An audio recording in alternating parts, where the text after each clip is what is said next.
When the news of Hazrat Khalid ibn Walid's, may Allah be pleased with him, death reached Medina al-Munawwara, chaos gripped every home. As he was being lowered into the grave, people saw his horse Ashjar, the very mount on which he had fought all those battles, shedding tears. In Khalid's estate there were only weapons, swords, daggers, and spears. Besides these arms there was a servant who had always stayed near him, and the sword of Allah that had dimmed the lights of two great empires, Rome and Persia. At the time of his death he owned nothing.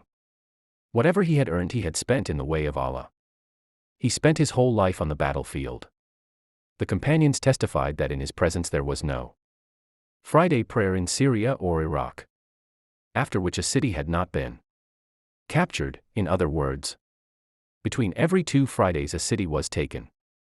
Great and respected companions also testified to his close spiritual connection to the Prophet, peace be upon him. A message from Khalid ibn Walid, may Allah be pleased with him, to the Muslim nation. If death is not written for someone, then death itself guards life. But when death is destined, life runs and embraces death.